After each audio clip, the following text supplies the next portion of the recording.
It's important that as we live out our days, we grow in knowledge. It's always a mistake to partake in customs and celebrations that we do not know the history of. Embracing traditions that we do not know the history of can often lead us in celebrating false deities and make us out to be hypocrites to what we truly believe. Knowledge is power, and regardless of what you choose to do, whether you decide to take part in certain customs and traditions is your choice. My purpose in these subjects is to fill the gap where our education system seems to drop the ball. I will give you the background history of traditions that many of us blindly accept without really understanding. One of these traditions is Valentine's Day. For most people today, Valentine's Day is just regarded as a secular, commercial day of love. A date where people show their significant other that they love them, because someone else did a long time ago, and it just grew in acceptance over time. Basically, because days like Valentine's Day just show up on our calendar, and the retail big businesses start marketing to us, we just accept this day and look at it as harmless and partake in it. I mean, Valentine's Day is a huge day for business. It is estimated that in America alone, the country as a whole spends an average of $18.5 billion on Valentine's Day every year. But if you ask people why, you would most likely receive silence as an answer.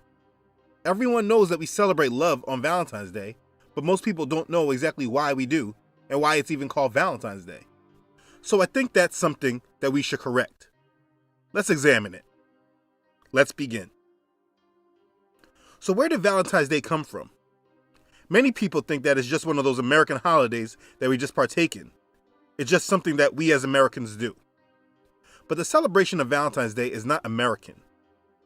Others like to believe that it is a Christian holiday because it was named after a Christian saint by the Roman Catholic Church. But the truth is that Valentine's Day was made by the Roman Catholic Church to Christianize the pagan celebration of Lupercalia. Lupercalia was one of the most ancient Roman festivals, which was celebrated every year in honor of Lupercus, the god of fertility, also known as the god Faunus. This festival, which celebrated the coming of spring, included fertility rites, orgies, fornication, sex with minors, drunkenness, and other activities like the pairing off of women with men by lottery. Lupercalia was a fertility festival dedicated to Faunus, as well as to the founders of Rome, Romulus and Remus. During this time, the winter solstice is long gone, and the pagans are now seeing that the days are getting gradually longer. This was one of the most important fertility festivals for pagans. The festival was held on the 15th of February in the Lupercal, where Romulus and Remus were said to have been nurtured by the she-wolf. The place contained an altar and a grove sacred to the god Lupercus. In Lupercal, the Luperci, who were the priests, assembled on the day of Lupercalia and sacrificed goats and dogs. These animals were known for their strong sexual instinct, making them most appropriate sacrifices to the god of fertility. Then the Luperci cut thongs from the skins of the sacrificial animals and ran in two bands around the Palatine Hill. They would whip any woman who came near them. A blow from the thong was supposed to make a woman fertile. It's said that young women would actually line up for the men to hit them. Now, if you just dig a little deeper, you can understand further what is being celebrated. Lupercalia is believed to be connected to the ancient Greek festival of Arcadian Lycaea and the worship of Pan. Lupercalia is the Roman form of worship of the Greek god Pan. Pan can be traced to the sun god Baal. He is the horned god. And we know Baal is none other than Nimrod. Nimrod was the original Lupercus. The Lupercalia, the festival of the Romans held during the time we know today as Valentine's Day, was a festival to honor Nimrod, just in this Roman form. This is paganism. In ancient pagan Rome, the month of February was sacred to Juno Februata, the goddess of the fever of love. Juno Februata was also the goddess of women and of marriage. February 14th was her festival day. A box was provided from which single men could draw a billet, a small piece of paper on which a woman's name was written. The couple would then form a temporary liaison for the erotic games to follow. Sometimes they would remain partners for the following 12 months. Marriage sometimes resulted from this practice. So these days were used to celebrate fertility in ancient pagan Rome. It was a pagan festival day that goes back to the honoring of Nimrod. This was what happened during this time in ancient history. So where did the name Valentine's Day come from? Valentine's Day is said to be named after a few Christian martyrs who the Roman Catholic Church named saints. According to one story, Roman Emperor Claudius II imposed a ban on marriages because too many young men were dodging the draft by getting married. At that time, only single men had to enter the army. There was a Roman physician and priest who had converted to Christianity when it was a persecuted religion.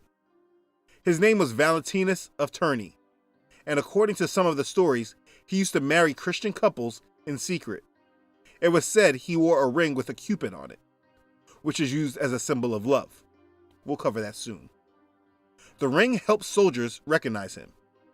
When he was exposed, he was imprisoned, tortured, and beheaded. Later, he became a martyr and the patron saint of true love in marriages. While awaiting execution, he was visited by young lovers with notes about how much better love is than war. Some think of these love letters as the first Valentines. Valentinus' execution occurred on February 14th in the year 269. Later on, after Rome adopted Christianity and the Roman Empire fell, and the Holy Roman Empire began, the Roman Catholic Church made changes. The church was opposed to this display of open eroticism and sensuality that occurred during Lupercalia. In the 5th century, Pope Gelasius declared February 14th a holy day in honor of Valentinus, instead of the pagan god Lupercus. As with most non-biblical customs found in the church today, Lupercalia was simply given a Christian-sounding name and adopted into the Universal Catholic Church. They adopted some of the pagan celebrations during Lupercalia to reflect Christian beliefs. For example, as part of the Juno Feberata ritual, instead of pulling girls' names from boxes, both boys and girls chose the names of martyred saints from a box. They were expected to emulate the life of the saint whose name they had drawn. And this is where we get Valentine's Day from. It was a rebranding of a pagan festival worshiping fertility.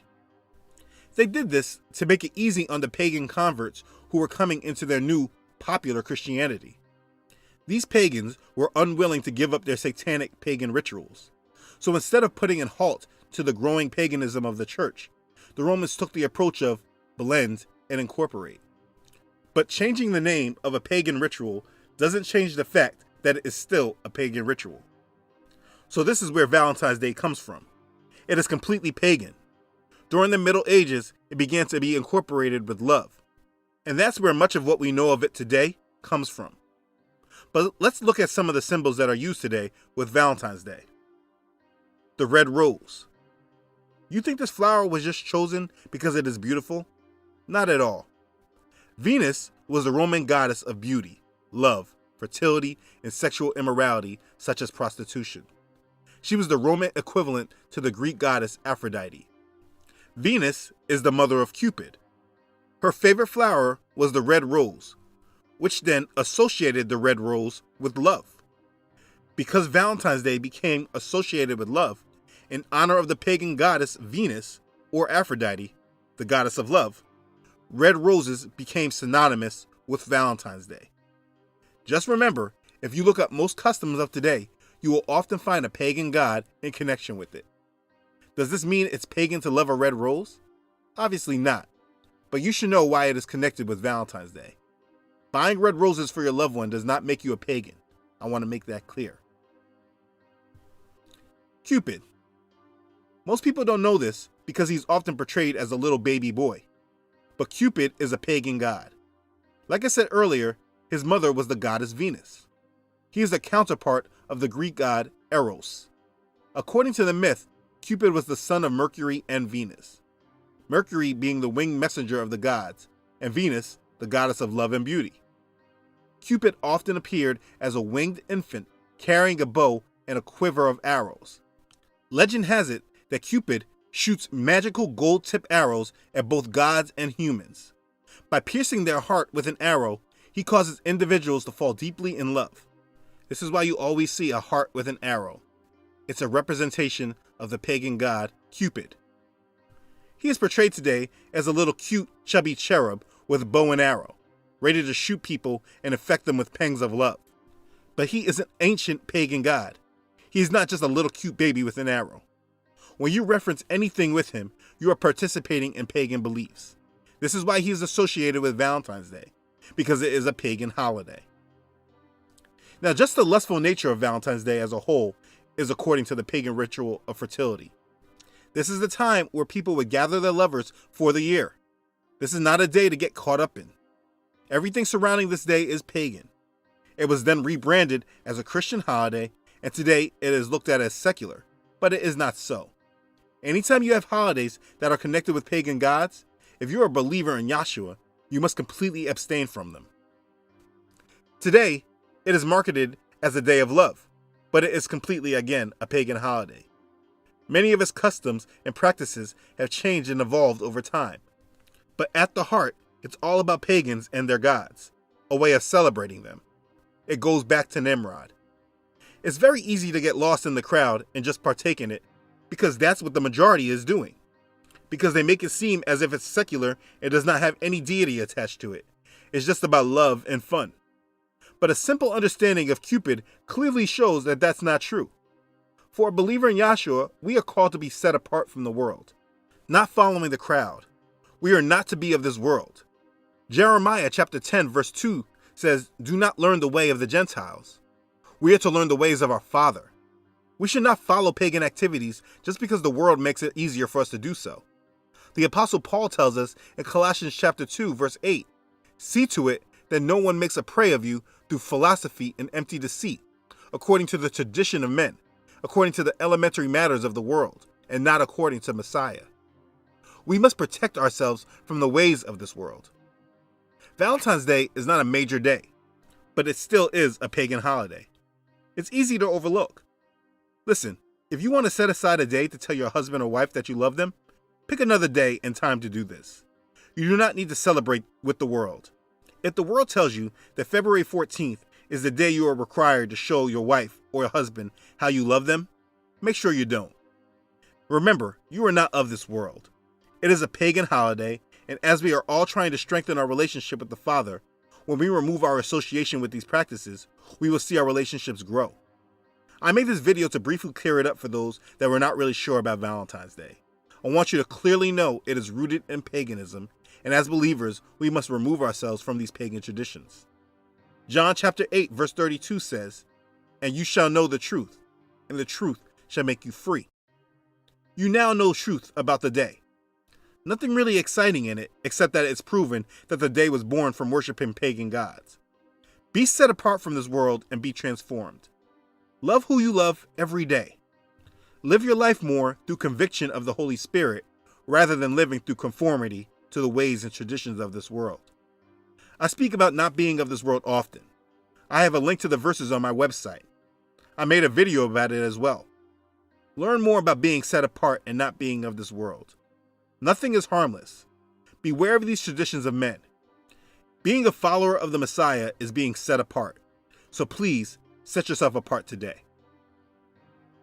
Okay, thanks again for watching. If this has blessed you, please make sure to like it and share it. If you haven't already done so, please don't forget to subscribe to this channel. I upload every Friday. Don't forget to follow this ministry on Facebook and Instagram.